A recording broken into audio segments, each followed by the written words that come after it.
मैं जयपुर में रहता हूं तो जयपुर की एक रेसिपी आपको बता रहा हूं, जयपुरी मिक्स वेज। बहुत ही अल्टीमेट रेसिपी है, लेकिन इसके पीछे एक कहानी जुड़ी हुई। वो कहानी मैं आपको लास्ट में सुनाऊंगा। कैसे हो मेरे स्वाद की मित्रों, मैं शेफ भूपी आपका स्वागत करता हूं अपनी किचन में, जहां हम करते हैं नई पुरानी रेसिपी का डिकोड।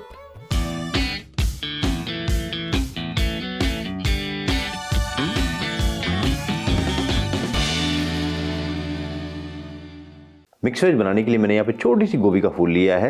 इसका वजन लगभग 100 से 150 ग्राम के आसपास होगा।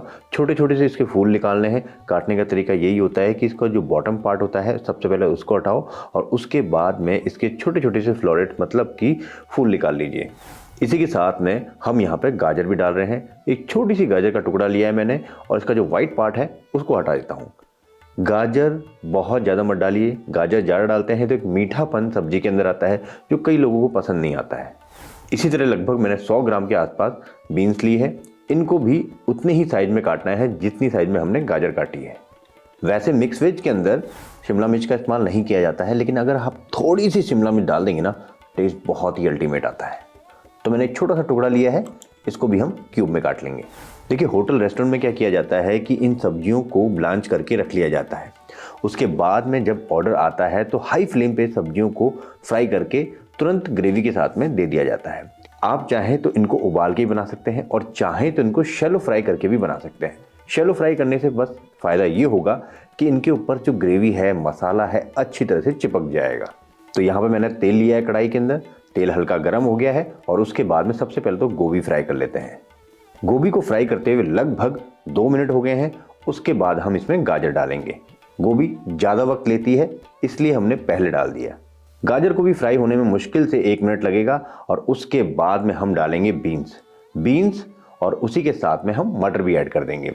बीन्स और मटर को बहुत ज़्यादा फ्राई करने की ज़रूरत नहीं होती है, ये बहुत जल्दी फ्राई हो जाती हैं। मटर और बीन्स डालने के बाद में हमने मुश्किल से 2 या 3 मिनट फ्राई किया है। अच्छा सा कलर आ गया है। अब बिना किसी देरी के इनको निकाल लेते हैं। अगर हम इनको ज़्यादा फ्राई करेंगे तो ये सब्जियां ग्रेवी में टूटने लग जाएंगी और मैश हो जाएंगी। तो हमको इस बात का ध्यान रखना है कि सब्जियां मैश ना हो, पूरी तरह से पके नहीं। 80 to 90% की कसर रह जानी चाहिए। सब्जियों को हमने तेल से बाहर निकाल लिया है।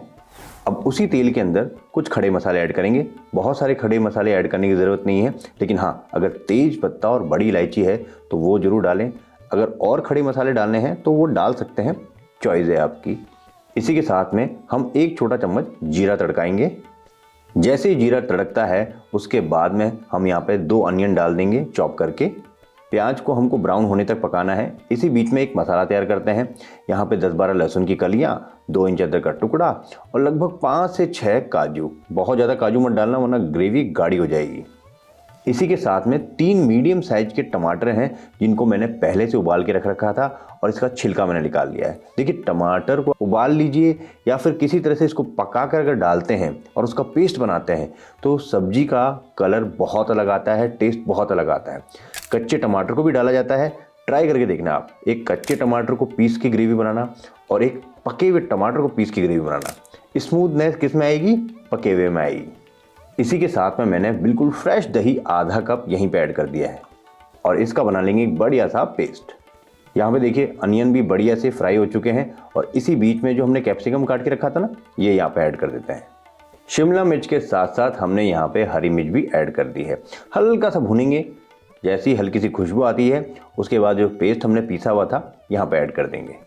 पानी का इस्तेमाल बिल्कुल नहीं किया दोस्तों मैंने यहाँ पे, क्योंकि टमाटर के अंदर खुद का खूब पानी होता है। अब इसको मीडियम फ्लेम पे पकाएंगे।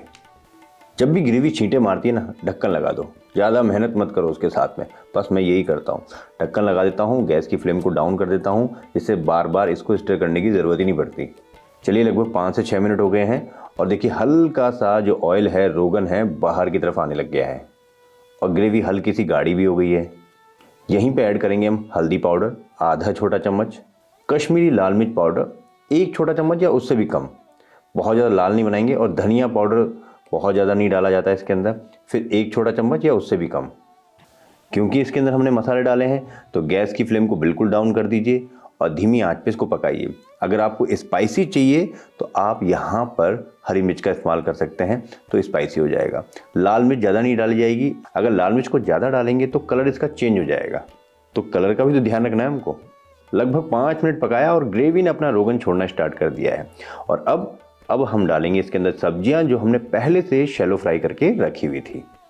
सब्जियों को मसाले के साथ में बढ़िया सा लपेटेंगे और इसको अच्छी तरह से पकाएंगे।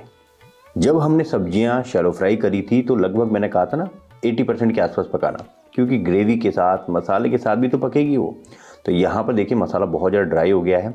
आप यहाँ पे हल्का सा गर्म पानी डालिए, और क्योंकि इस मसाले के साथ भी सब्जियों को अटैच करना पड़ेगा, ऐसे नहीं कि सिर्फ मिक्स किया, अंदर तक जाना चाहिए तभी तो मज़ा आएगा।